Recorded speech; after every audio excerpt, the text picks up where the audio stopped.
The real voyage of new discovery consists not in seeking new landscapes, but in having new eyes. So often you hear people say like, oh, like I've lived here forever, and people come from somewhere else to see whatever your landmark is or whatever, and you live in that town and you don't do it. When I was in college and I didn't have a lot of money, I had a friend who was so much into museums, and I was taking an art class. And I was like, hey, do you want to go to the museum? And he was like, whoa, God, I would love to go with you.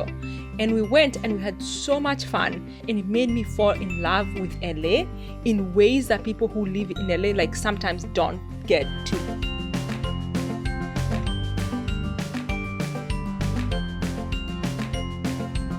Hello and welcome to this week's episode of the Interracial Couple Podcast. Where it's not all black and white. My name is Sarah. And I am Matthew. On this week's podcast, we are going to talk about traveling. For those who follow our podcast, I started a family very, very young. I have children who are now grown. And throughout a lot of their childhood, I did not have very much money. And other families in our schools where my kids went would go on vacations. And we didn't go on vacations. And at a certain point, it started to actually really weigh pretty heavily on me. And then this is kind of like a silly little simple thing, but I decided at one point, wait, I really want to take my kids to the top of Mount Whitney. Mount Whitney is 14,500 feet above sea level. It's the tallest mountain in the contiguous 48 states of the United States of America. And for basically almost nothing, we were able to get permits. I think it was $5 each or something like that.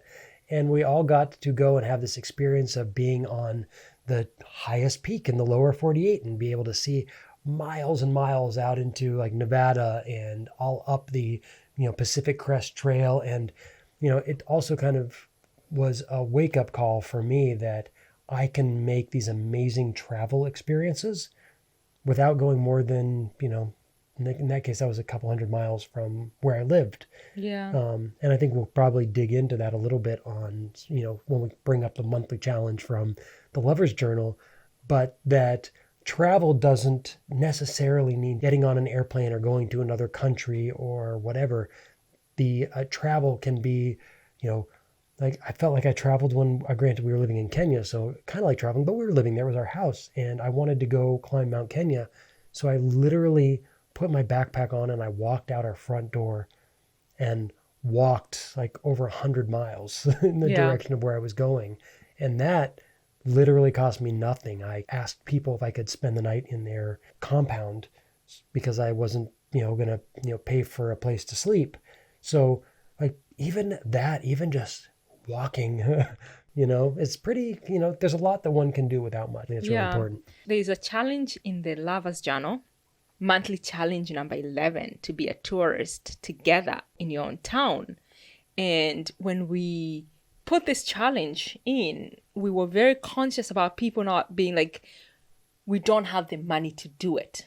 So there are things in everyone's town. Like last year we lived in, it's not a huge town where we lived, but we did a lot of things where we went on picnics. We visited family. We just did stuff that did not cost us money. Well, we went to the crater, right? I mean, there was a volcanic crater, which, it's a big hill, but it was a beautiful walk to get, we walked, it was an all-day walk. It was wonderful. Yeah. And one time we chose to go to another park, which was like, took us all afternoon to get there. Remember? Oh, yeah. When we went to like that big mansion or whatever. Uh-huh. Yeah. It was like a famous mansion that was owned by some colonialist.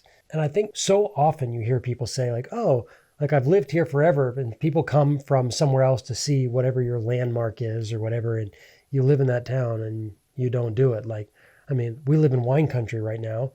You've still never gone wine tasting. It's still the pandemic, but you gotta say something about it. Like, I'm sure people who live here have gone to wine tasting. I've been here for what? Almost a year.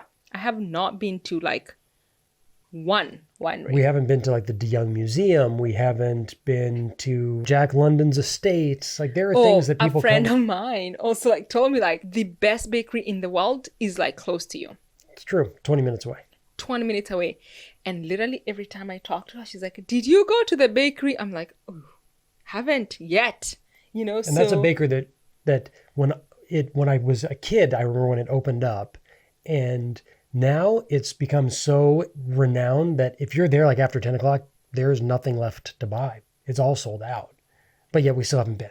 So we wanted to talk about traveling as a couple, traveling as an interracial couple, traveling as a couple separately, because that's something that we've also done quite a bit, is like we have different things that light a fire in our souls when it comes to travel. Like I climbed to the top of Mount Kenya. Guess who didn't come? I went and spent 3 days in Las Ventanas wilderness backpacking, and guess who didn't come? I did not come. I stayed home and I had such an amazing time. She was thrilled to be without me. I was so thrilled. I had such an amazing time at home. And the thing is also knowing like things I don't like to do. And it's okay if my partner likes to do some things. And in the beginning of our relationship, you had a hard time a little bit when I said like, I am not going camping. I am not climbing mountains. Like, it's just not my thing. And it made me a little bit sad, because it was one of the very few criteria that when I was imagining who I would spend the rest of my life with, I was like, I want someone that like wants to be adventurous and the camping and backpacking with me. That was something that was important. And guess what I didn't get? None of that interests me. So, but it was so nice because afterwards I was like, but you get to do that with your friends that you like. Yeah, I've got friends that I want to do that with. And so there was a little bit of like, we do so much together. And I think it's also important when we talk about traveling as a couple. Sometimes traveling as a couple means traveling separately, so that way we're not compromising the things that are really important to us. Like, since you don't want to go, backpacking, if that meant I never got to go backpacking, that wouldn't be healthy for our relationship. No. And so far there hasn't been anything that you've wanted to do. You've traveled quite a bit without me. But there's never been anything yet that you have wanted to do that I'm like, I'm not doing that. But let's just say, for example, you liked cruises. I do. You would be going on cruises by yourself. I am going to go on a cruise. Great. And when you said you're not going on a cruise, I called my friend and I was like, hey, are you interested in doing a cruise? And she was like, I've been dreaming about going on a cruise. And I've been dreaming about not going on a cruise.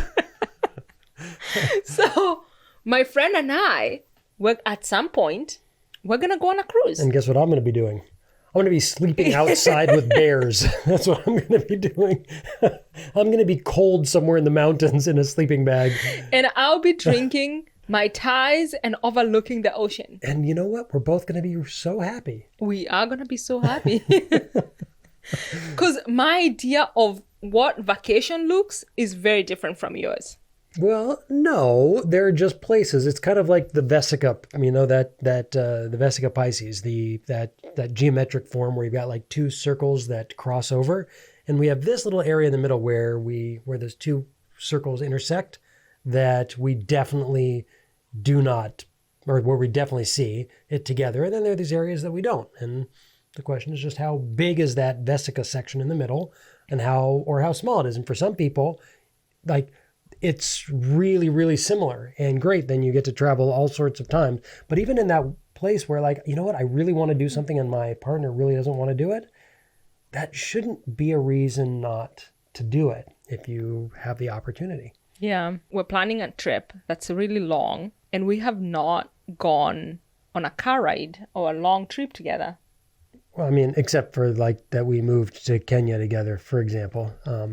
We haven't traveled in a car together for miles, and we're doing almost 10,000 miles. Yeah, we're going to do like probably about at least an 8,000 mile road trip across the US and Canada. Yeah, so I'm kind of like, I don't know what's going to happen. It's all going to be perfect.